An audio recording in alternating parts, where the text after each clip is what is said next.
Coming up on 2020 on ID. May 6, 2013. And the gritty heartland city of Cleveland is about to witness a miracle. Help me, I'm Amanda Berry. I've been kidnapped and I've been missing for 10 years and I'm here, I'm free now. Amanda Berry, abducted just a day before her 17th birthday. But she'd not escaped alone. 2 other young women found that day. Gina Jesus returns here. She is indeed home. Gina DeJesus, kidnapped at the age of 14, and Michelle Knight, never even known to be missing. The man police arrested who owns the home is... Their abductor, a deranged school bus driver named Ariel Castro. But through the years of their captivity, they held on to one conviction, that their families would never give up on them. 10 years later, that fate brought them home. Welcome to 2020 on ID. I'm John Quinones. It was a story that seemed impossible to comprehend. How Amanda Berry, Gina DeJesus, and Michelle Knight survived being trapped in a nightmare for so many years.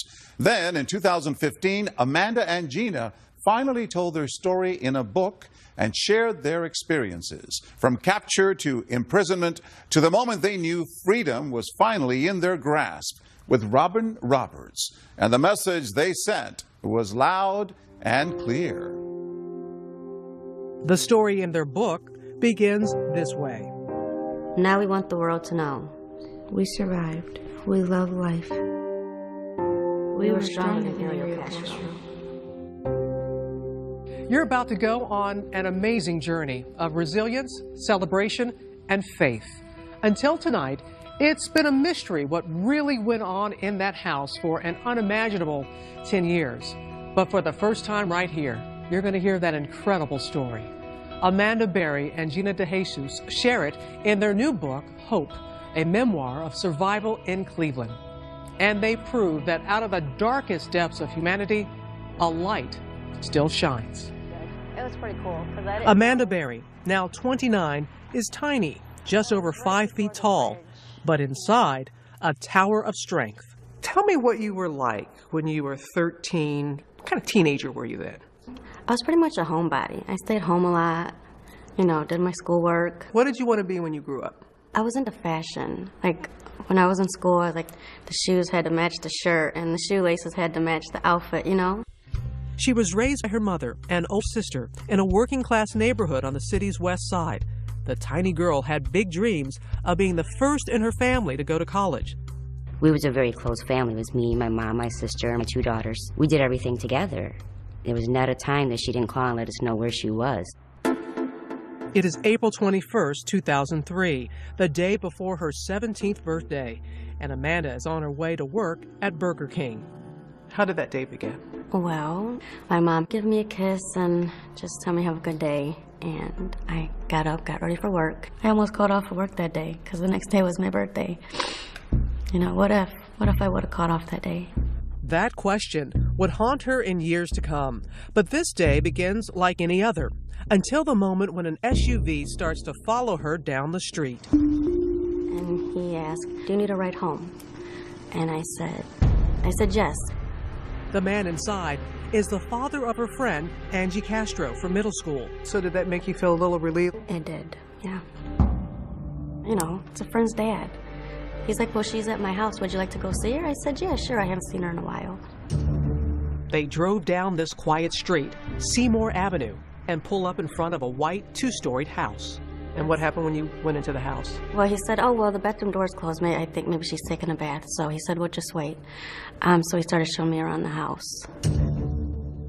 And I never got back out. Moments after stepping through the door, Amanda knows she is in trouble. Castro takes her upstairs and shows her something strange, a mystery woman sleeping in a bedroom in front of a television set. When I seen her, it was like a little peephole that the doorknob was supposed to go in. So that's all I saw. She would later learn that woman, 22-year-old Michelle Knight, in Castro's prison for almost a year. And did he tell you? That was his roommate. Her memories of what happened next are still raw. When he took me to the next bedroom, and it was just really dark in there, and he didn't turn on the lights. And there was a little room off of the bigger bedroom, kind of a big closet. And he took me in there, and he told me to pull down my pants.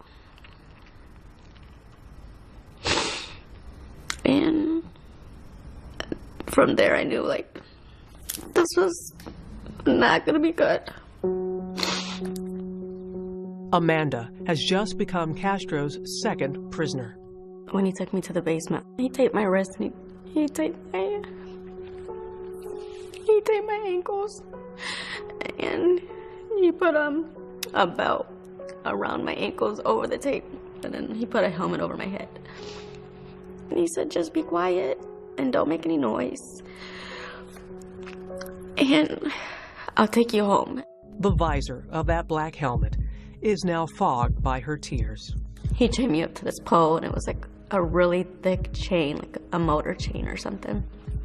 And he just left me there. He shut the lights off and put a little TV there, and I was just left in the dark. I just started screaming and crying, and somebody, please help me, you know, and nobody came. So you're there in the dark, you're chained up. Lord only knows what you had to be thinking. I was so scared that I was gonna die. I didn't think that I was gonna ever make it home. Just a 10-minute drive away, her sister Beth is worrying about why Amanda never came home. So her mother calls the police. We left her a message. By the third phone call with no answer, we knew something was wrong because 90% of the time she's going to answer that phone. The neighborhood around Amanda's home becomes ground zero for the investigation. FBI Special Agent Tim Kalanick, head of the Violent Crimes Unit, knows that the road ahead is far from easy. Missing person cases are probably the most difficult cases that we work. And the reason is because it really is the needle in a haystack. You're looking for that piece of evidence. You know, some unusual person walking down the street, an unusual vehicle. Amanda was last seen leaving work at this Burger King on Lorraine Avenue. All across the city, the news of her abduction makes headlines as the search for the missing teenager begins. Her sister is posting Amanda's picture. She hopes for the best. And in that White House on Seymour Avenue, Amanda is watching her mother, her sister, her own story slowly unfold in the bitter grays of a tiny black and white TV. Keep her going on the news media, any flyers I can do. I wanted her to know that we was fighting for her and we wasn't going to give up until we knew where she was or what had happened. What went through your mind when you were watching that as you were chained? That kept me going. And I said, you know what, I'm going to make it home to you. As long as you fight, I'm going to fight. It is day 4 of Amanda's abduction. Castro has moved her to an upstairs bedroom, chaining her to a radiator. The hours are crawling by. The loneliness, the isolation, Amanda, that you must have felt. How did you deal with that? Well, the first week I was there, it was really tough. So I asked for maybe a coloring book and something I can write in a journal or something. The first thing he gives her is a diary with a tiny lock and key. Her first entry, written by the flickering light of the television. I just can't wait to go home. I'm 17 now, but don't have a life. But he told me I'm young and I will go home before summer, another 2 months. It would be 10 years before she would return home. When we come back, Amanda's private diary, her secret code to trap him, next.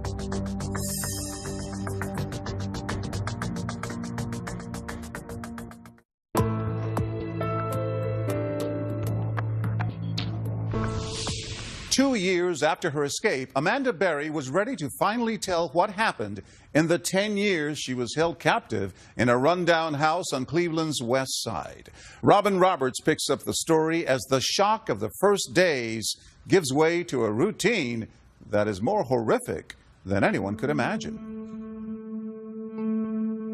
This is a scale model of Ariel Castro's house. 1,400 square feet, 4 bedrooms, and 1 bathroom. Amanda was first held captive down in the basement. then moved to the second floor and chained in the main bedroom. Just steps down the hall, Michelle Knight, Castro's first captive, lived in a second tiny bedroom. On the surface, the house didn't draw a second glance, but concealed inside 2207 Seymour Avenue is a bunker of chilling magnitude. There were doors that were put on the windows, completely covering the windows so no light could come in. The bolts that held those doors on the wall were sheared off. There was no way they could get them, and those were even behind plexiglass. Its owner, Ariel Castro, is 5 feet 7 inches tall and a recluse. His only known hobby, playing weekend gigs at local jazz clubs. On the outside, he appeared very normal. He was a bus driver, and there was an instance where he took the grill out in the front yard, and he invited his neighbors. He might be the last one you would suspect of wrongdoing. But this school bus driver is a man with a past. He has a former wife, 4 children, and a history of brutal violence.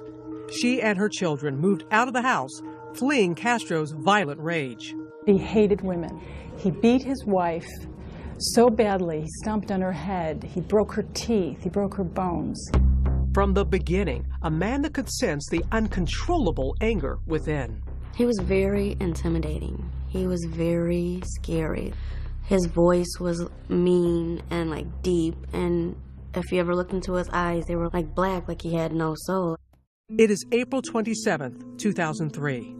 6 days into captivity, and Amanda is still chained to that radiator in the second floor bedroom. My chain is actually a few different chains linked by padlocks. It stretches 5 feet from the radiator to my stomach. 5 feet has become the size of my whole world.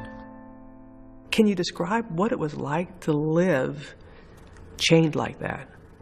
It was really hard going to sleep at night.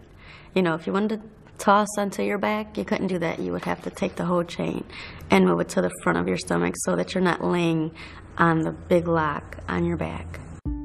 Her tiny room, about the size of a closet, is dark and filthy. The mattress was old and nasty. It was just disgusting, and the buckets, he used the bathroom. That smelled horrible. Once a day, he feeds her, sometimes junk food, sometimes not at all. He started to give a bag of chips or crackers or something. Her access to the bathroom is strictly limited. He could only take a bath like once a week. You know, my hair would get so tangled, and I would try to brush it out with my hands, and it just got nasty, being so dirty. Ariel Castro is her only lifeline, but everything, even her weekly shower, comes at a price. He tried to act nice, but he's like, well, maybe you need to go take a shower, and I had to take a shower with him. He forced you to take a shower with him? He thought that, well, I gave her that. I deserve this. Well, what do you want to tell people about the sexual abuse that you suffered? It was horrible. After a while, you just get used to it. Like, you numb yourself to it, and you put your mind somewhere else so that you're not there. You know, you're not in that room with him. How often did you think you were not going to survive? Oh, there was plenty of times when I just never knew why is he keeping me here?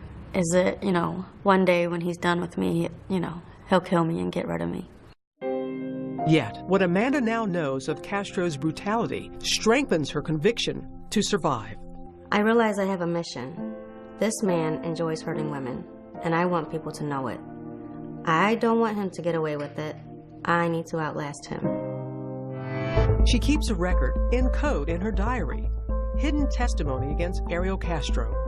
1X, 3, 4. Each entry, a daily record of rape.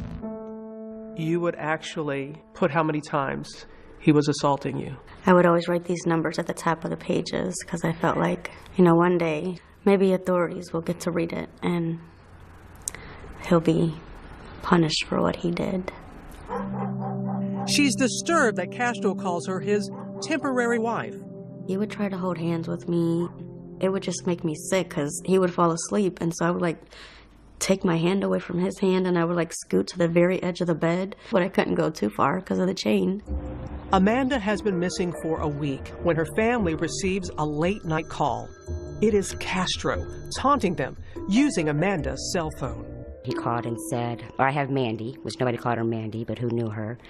She wants to be with me. We're married. Well, we kind of just sat there like we know she's not married. We knew definitely that it was foul play. Making that call on Amanda's phone was a near miss in the case, leading authorities to within 2 blocks of his house. In 2003, the FBI was just starting to develop technology that could track a cell phone's location. The intelligence and the information we have indicated that Amanda's phone was used in about a 30-40 block area. We spent about a week around the clock in that area, hoping that this phone would be used again. But Castro didn't use that phone again, and their one solid lead vanished into thin air. There were very good tips, very good leads that we had to follow up on, and we did follow up on. But unfortunately, the tip that we need just didn't come in. The weeks are slowly stretching into months when Castro makes Amanda a strange promise. He would always tell me when he got another girl in the house that, you know, I'm just looking for another girl and then I'll take you home. But Amanda knows he's lying to her. She's seen Michelle Knight locked in another room. Though they've never spoken, she knows Michelle is a prisoner too. It was scary because I didn't know if one day we were going to be murdered, when he felt like he was done or he wanted more girls in the house.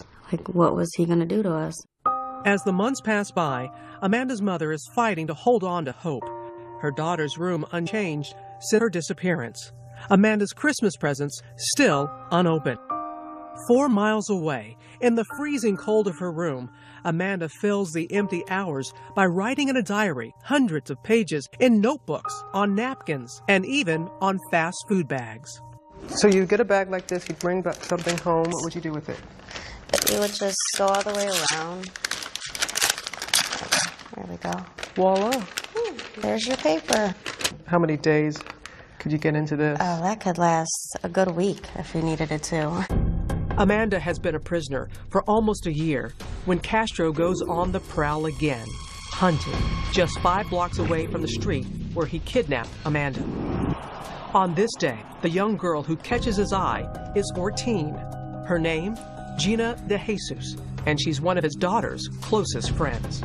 He pulls over to me, and then I got in the car, and then he would say he's going to turn around, but he never turned around.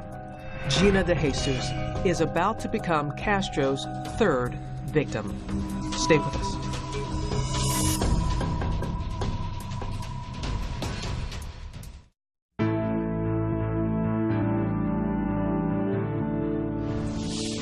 Amanda Berry has been held captive for almost a year. Now, Ariel Castro is hunting for another teenage girl to abduct. And he doesn't have to look far. Once again, here's Robin Roberts. Her spirit is in her smile. Gina DeJesus, age 14, the baby of the family. She loves to dance. I like you. Now 25, she still has the sweetness of the 14-year-old girl she once was. What are words that describe what kind of 14-year-old you were? Outgoing. I like to go outside and hang out with my friends, go skating. What dreams did you have for yourself? I wanted to become a lawyer. Why? I don't know, I think it was fun to win cases.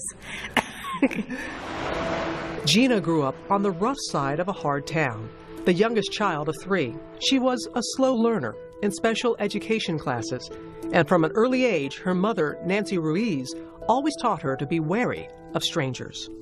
I told her, like, if somebody came up to you and tell you, you know, can you help me look for my dog? I lost my dog. Don't stop. You continue to walk and you ignore the person. I told her to be aware of her surroundings at all times. But all of Nancy's planning was no match for a predator like Ariel Castro. Tell us about that day you were with his daughter? Yes, Arlene Castro. Did you have any idea what kind of man he was? No. I just knew that that was her father and my dad was friends with him.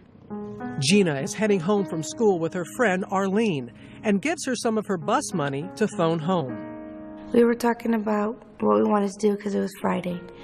And then I was like, you could come over. And then she asked her mom, and her mom says no. She went the other way, and then I went the other way. Now short on bus fare, Gina starts the long walk home when suddenly that maroon SUV pulls up at the curb. It's Arlene's father. He asks me if you seen my daughter? I said, yeah, she's right around the corner. He was like, can you help me find her? And I said, sure.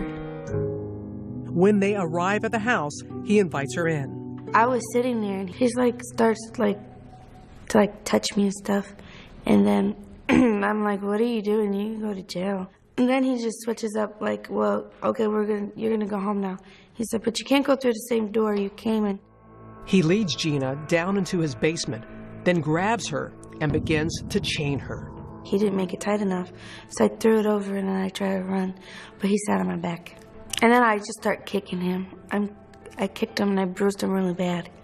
As Castro overpowers the tiny girl, she starts screaming for help. Nobody could hear me. The radio was too loud. He always had that radio up so the neighbors could hear. He had 2 radios up. He had one in the basement and one in the living room. What were you feeling in those initial moments when you're in that basement for the first time and he leaves you there chained like that? I was, why is this happening? Why can't nobody hear me when I'm screaming? Help was only 2 miles away if Gina's parents only knew where to start. I went searching everywhere. Dumpsters, schools, empty buildings. The police feverishly search for clues, now suspecting that there is a serial criminal on the loose. By air, on ground, every inch of Cleveland's west side under the microscope. For the first few weeks, Gina is traumatized by Castro's disturbing behavior. He would take my hair and put it in his mouth. I don't know why he did it, but it was gross. When was the first time that he took advantage of you? May 7th. She still remembers the exact date, but it's still too painful to say more. What are you comfortable in sharing and telling us about that? I'm not comfortable. During her first few days in captivity, Gina watches stories about her own kidnapping and begins to suspect that she is not Castro's first victim. I kept watching the news after a while. You'd hope that Amanda Berry will soon come home. I was like, did you take Amanda? And he was like, no, why would you think that? I was like, because you took me. 1 month later, he admits the truth, allowing the girls to meet for the first time while watching their families on America's Most Wanted. I started calling friends after friends. They said they didn't have to see her. So what was your initial feeling that, oh my goodness, there's 2 others, that I'm not the only one in here? He's got 3 of us. There's something wrong with this man. With 3 women now imprisoned in the house, each in separate rooms, Castro seemed to be creating a strange polygamous version of his ideal family. What was the relationship like with you and him? I couldn't stand him, but I couldn't show it all the time. I had to act like I liked him, and we were friends, but I really didn't like him. He deluded himself into thinking that he was leading a normal life with these women. He was providing for them. They had a little family, which is crazy, but that's the way he thought. At first, Gina is Castro's new favorite. He seems to treat me better than the other girls. I have the nicer room. He lets me eat first. I wonder if he's kinder to me because I'm the new girl. And I wonder what happens when I'm not new anymore. As the new girl, Gina learns about Castro's rigid house rules, granting them freedom from their chains only to clean the house. We had to make toothpaste last for 5 months. We had to use a tiny drop of dish soap to wash a full sink of dishes. We had to put the pan in the center on the stove. It couldn't be a little to the left, a little to the right. Castro used this calculated deprivation to drive the girls apart. When you have very little, you can become jealous. Yeah. What were you jealous of? It could be from getting more food, less food, different clothes. I mean, it was just simple things. But when you don't have anything, you're like, well, why don't I have that? I want that. The girls were riding an emotional roller coaster when suddenly Amanda drops a bombshell. She writes about it in her diary. I have a secret. No reason to fight. I think I'm pregnant. When we come back.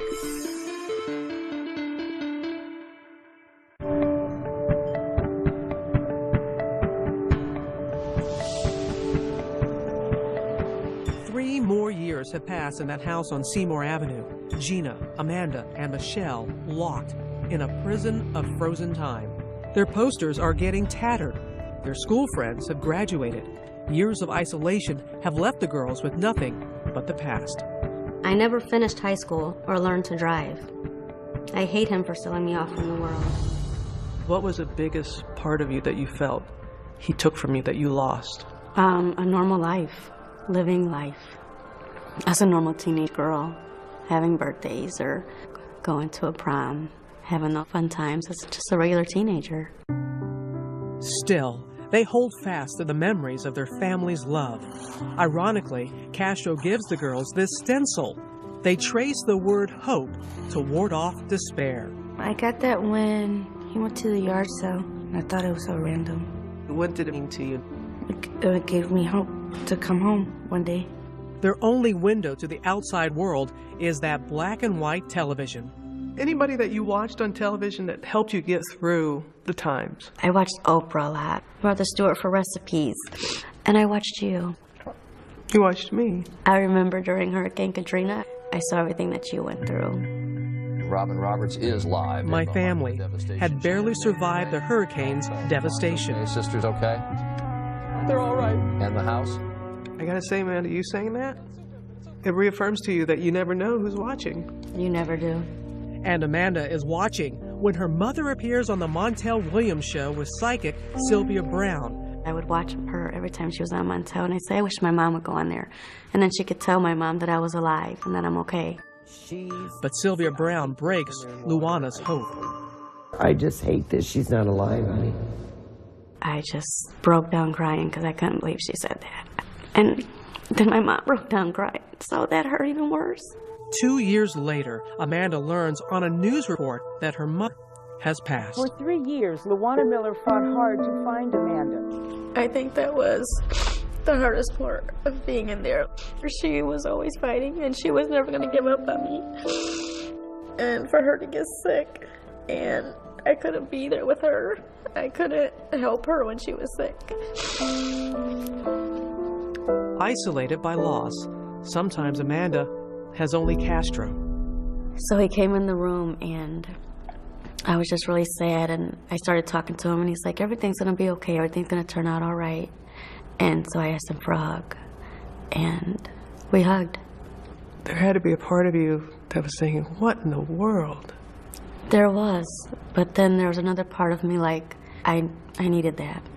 I needed like a human caring touch instead of everything that he always did, which was not caring. It is Amanda's 20th birthday when Hope makes an unexpected visit.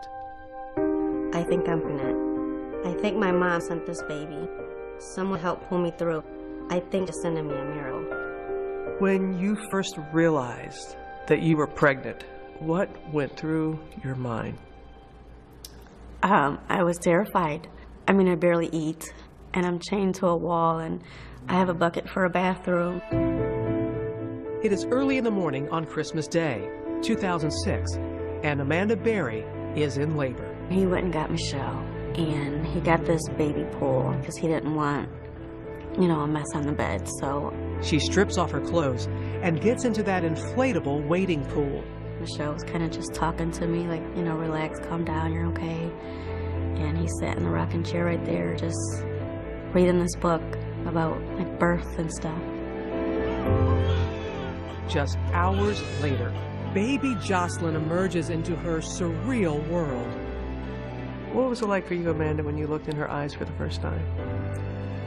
It was amazing because she was so quiet and she was just the most beautiful thing.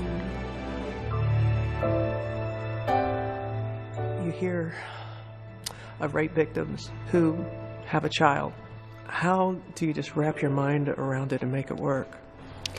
At first that's what I was worried about. This is his kid. How do I feel about that? And she resembled him a lot.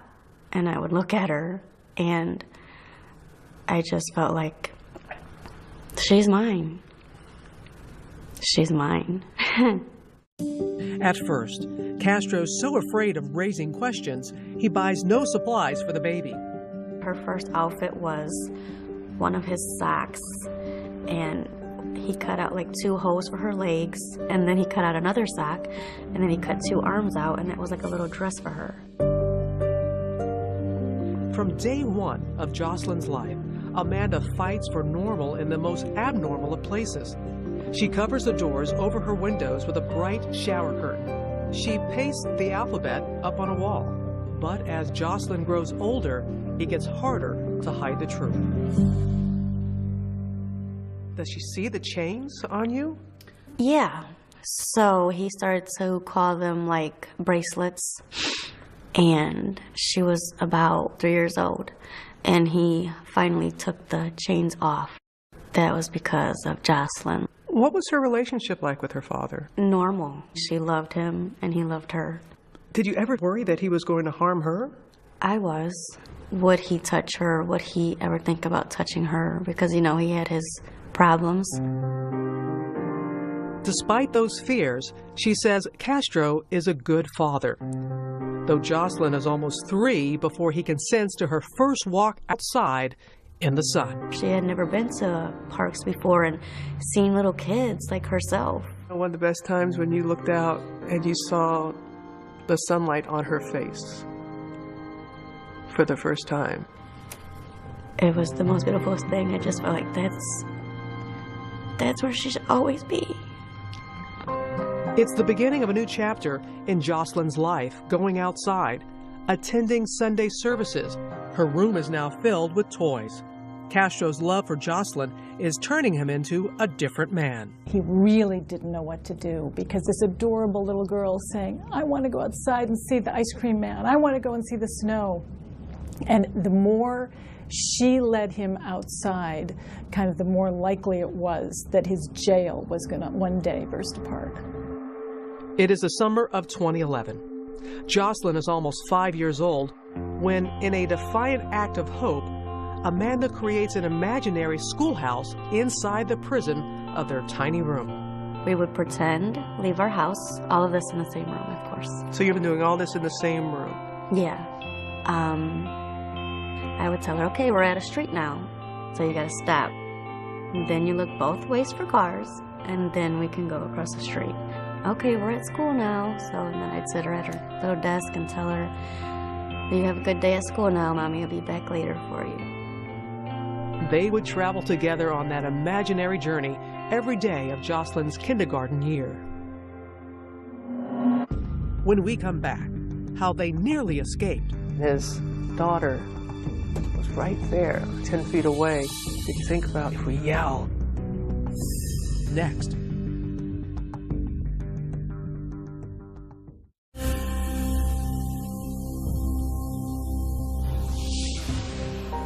Though the house was a fortress and the girls, for years, locked and chained, the question that many may ask is, why didn't they run?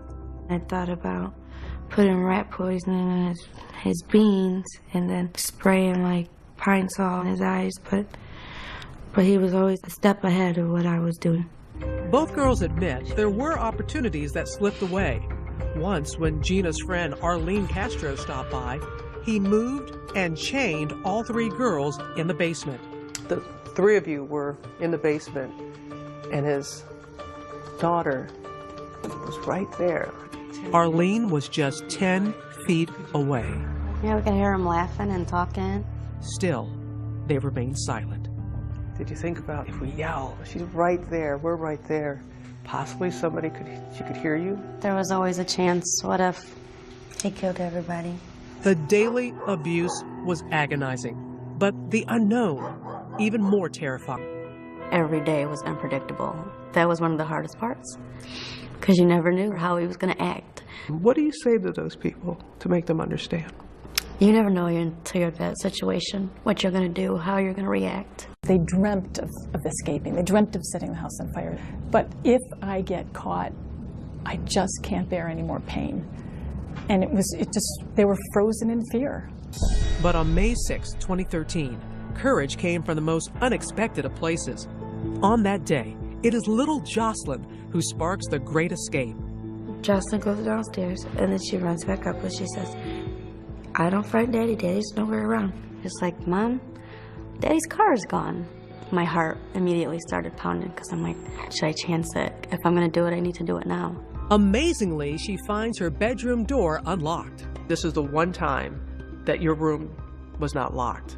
Never before. In 10 years has that happened. She races downstairs. The front door is open, but beyond it, a second door, padlocked shut.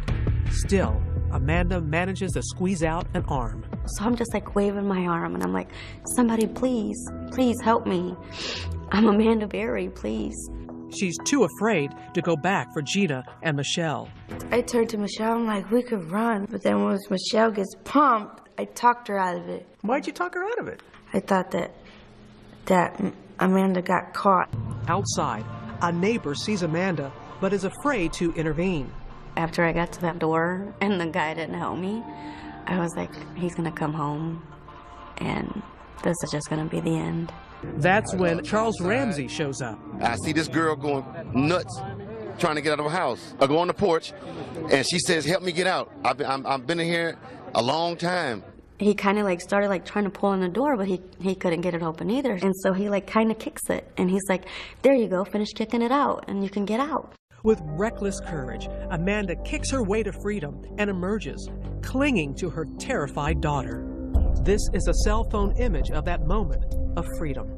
And she comes out with the little girl and she says, call 911. My name is Amanda Berry. Help me, I'm Amanda Berry. I've been kidnapped and I've been missing for 10 years and I'm here, I'm free now. Were you still frightened that he may show up at any time? I was terrified. And just because there's people on the street doesn't mean that he wouldn't hurt me. Why, after all this time, do you think he left that door open? I still don't know why he left that day with the door unlocked. I will never know. Within minutes, the police start flooding the street.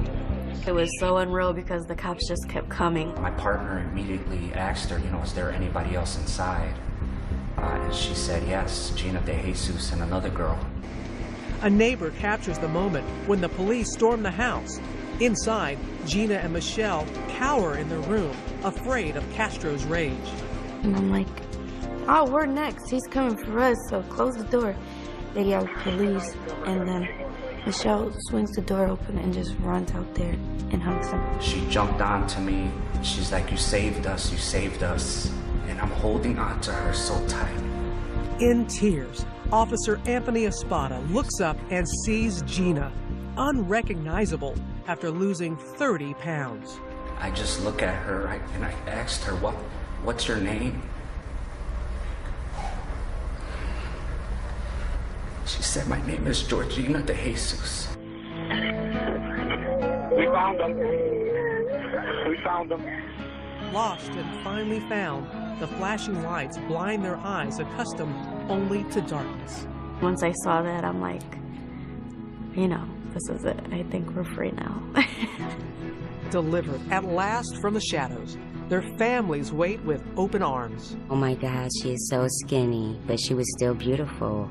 She had the biggest smile that she always had. It was like me. I needed somebody to wake me up. Thank you, Lord. You brought my baby back home. For Amanda, Gina, and Michelle, the endless nights of terror have finally come to an end. August 1st, 2013, Ariel Castro pleads guilty to 937 counts of kidnapping and rape. His sentence, life plus 1,000 years. But can Gina and Amanda forgive the man who stole their lives away? I think you have to forgive in order to move on with your life. Can you forgive him? I thought about that a lot. And in this situation, I feel like, no, I could never forgive him. I mean, he took my mom from me. I'll never get to see her again. Just weeks into his sentence, Castro hanged himself. I wish he would have not killed himself because I wanted him to suffer like we did. I think he took the easy way out. The house on Seymour Avenue has been demolished, torn down by the state to prevent it from becoming a morbid curiosity. It took less than 1 hour to erase a 10-year-old nightmare. You cried. I think it was like tears of happiness. Everything bad that happened in that house, now it's gone. One hopeful item from those dark years, a thank you note, now seems prophetic. So like one day I was going to get home and they were going to read this. Thank you for not giving up on me. And it's because of your help that you're reading this, because that means I'm home. I think this is in part what brought you home. To Amanda Berry, Gina DeJesus, and Michelle Knight, 3 extraordinary women. And what about Michelle Knight, the 3rd woman imprisoned in that house? We don't really keep in touch, but I just wish her the best. For Amanda and Gina, survival has sweetened the taste of freedom. And how's your life now? It's great. I can walk outside when I want. I can take my daughter to school. I can go to my friend's house. I can eat what I want. I'm going to school now. Have you learned how to drive yet? Yes, I have my license. I hope my daughter, she does good in school, and we just have a bright future and see what comes. With the past now behind them, one last note. To the thousands of missing children out there, watching, searching, as Gina and Amanda did, for light in the darkness. And you don't know who's watching you right now when we air this. What do you say to that person who's watching you right now? Amanda looked straight into the camera with this message of hope. Never give up, because you will make it. Your family, your friends will not give up, so you don't give up.